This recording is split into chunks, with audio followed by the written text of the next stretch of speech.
အချုပ်ထဲကနေပလိတ်ဝတ်စုံဝတ်ပြီးစပိန်စီးထွက်သွားတဲ့လူတစ်ယောက်တော့ရှိတယ်။သူ့နာမည်ကစိန်တမြောင်1941ဒီဇင်ဘာ29ရက်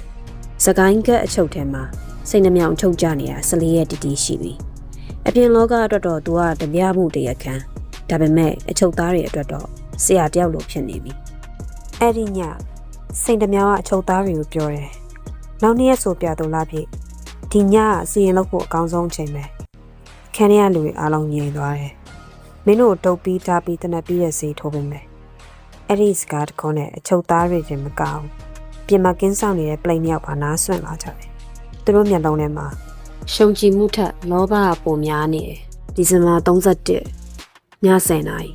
အပြင်မှာ New Year Party လုပ်နေကြတယ်။ပလိန်အများစုကမူးနေကြတဲ့အချိန်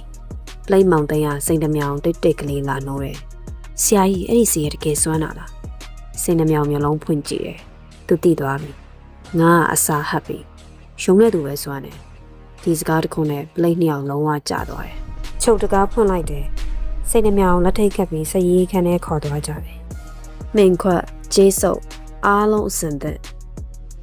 ပလိတ်မောင်သိန်းကယူနီဖောင်းအောင်ချွတ်လိုက်တယ်။သူ့မျက်နှာမှာကြောက်စိတ်ရှိနေတယ်။ဒါပေမဲ့တနက်ပြီးကျင်တဲ့လောဘအဲ့ဒီကြောက်စိတ်ထက်ပိုကြီးနေတယ်။စိန်နှမြောင်ကမန်နန်ရွတ်တလုံးလုံးနဲ့ကြောကုန်းပေါ်စုပ်စထိုးတယ်။တစ်ချက်မောင်သိန်းကနာကျင်လုံးလုံးအန်ကျိတ်ထားတယ်။45မိနစ်ကြာပြီးတဲ့နောက်ပြီးပြီမောင်သိန်းတပြင်းမချနိုင်ခင်မှာပဲဖျောင်းနိုင်လို့တယ်။ကူမကိုဖျောင်းနိုင်ယူဖို့လွှတ်လိုက်တယ်။အဲ့ဒီအချိန်ကသူတို့နှစ်ယောက်မသိသေးတာတခုရှိတယ်။သူတို့ဘဝရဲ့အကြီးဆုံးအမှားအခုမှလုပ်လိုက်တာပဲ။ကူမပြန်ရောက်လာတဲ့အခါအခန်းထဲဘယ်သူမှမရှိတော့ဘူး။တနက်လည်းမရှိစိန်နှမြောင်လည်းမရှိအချုပ်သားတွေလည်းမရှိတော့သူပြေးပြီးအချုပ်ခန်းထဲဝင်ကြည့်တော့ကိုတုံးလုံးနဲ့လဲနေတဲ့မောင်သိန်းတယောက်ပဲတွေ့တယ်။ဝီစီတန်တစ်ချက်နဲ့ကတ်တစ်ခုလုံးပုတ်လောရိုက်တနက်တန်ကြီးဆူညာလာတယ်။အမောင်ထဲမှာလူတွေပြေးကြပစ်ကြလဲကြနှစ်တကူညဟာစကိုင်းကတ်အတွက်တော့အိမ်မဆိုးတစ်ခုဖြစ်သွားတယ်။မနေ့ရောက်တော့အကျဉ်းသား၄ယောက်လွတ်သွားတယ်။အဲ့ဒီထဲမှာစိန်ကမြောင်လည်းပါတယ်။သူက play uniform ဝတ်သွားတယ်။ rifle လည်းလွယ်ထားတယ်။ဦးလူတော်ရဲ့စပင်းကိုတော့စီးသွားသေးတယ်။ကတ်ထဲကနေအေးအေးစစ်စစ်ထွက်သွားခဲ့တာ။ဘယ်သူမှတော့မသိလိုက်ကြဘူး။အဲ့ဒီနောက်ဦးလူတော်ကမောင်သိန်းကိုခေါ်မိတယ်။တုပ်ပြီးတားပြီးစေထိုးပေးသွားတယ်ဆို။ပြစမ်းမောင်သိန်းကကြောလန့်ပြလိုက်တယ်။ကြောပေါ်မှာထိုးထားတာအောင်ဘယ်သူမှမယုံနဲ့အခန်းတစ်ခုလုံးရှိတဲ့အနေနဲ့ပြန်သွားတယ်1942ခုနှစ်နှစ်တည့်ရဲ့ပထမဦးဆုံးနေ့မန္တလေးစေယုံညကြီးက60တန်ဘန်ကလုံးမှာစေးကူနေတယ်သူမျောနေတဲ့သူရောက်လာတယ်ဒါပေမဲ့ပလိတ်ယူနီဖောင်းနဲ့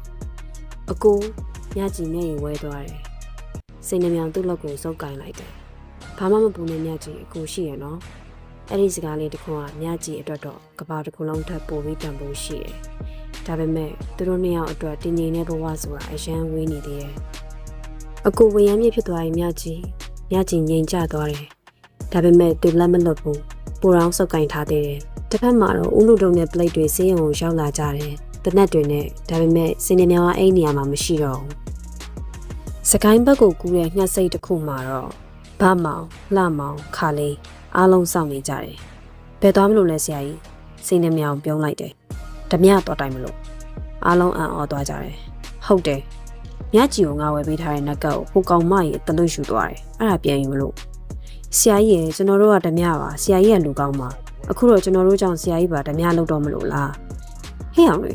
ခုချိန်မှာစောက်ပုံမပြောကြနဲ့တော့ခုချိန်ကဖုန်းကြီးဖြစ်နေရင်တော့နေပန်ရောက်တဲ့အထိအားထုတ်ရမှာငါအလုပ်ပဲမိမရတော့လေမိသားစုကိုတောင်းတကာထားဖို့ကငါအလုပ်ဟောအခုကြဝရမ်းမြေဖြစ်သွားပြီဝရမ်းပြည့်ဖြစ်မှာတော့ငါအလောက်ကဓမြပူဖြစ်အောင်လုပ်ရအောင်ပါမတက်နိုင်ကို့လို့တော့ကိုယ်ကိဆောင်ဖြစ်အောင်လုပ်ရမှာပဲကွာတစ်ချိန်ကဘုံကြီးလူထွက်အခုတော့ဝရမ်းပြည့်နောက်တစ်ဆင့်ဓမြပူစီနမြောင်ရဲ့ဘဝအခုမှတကယ်စတော့မယ်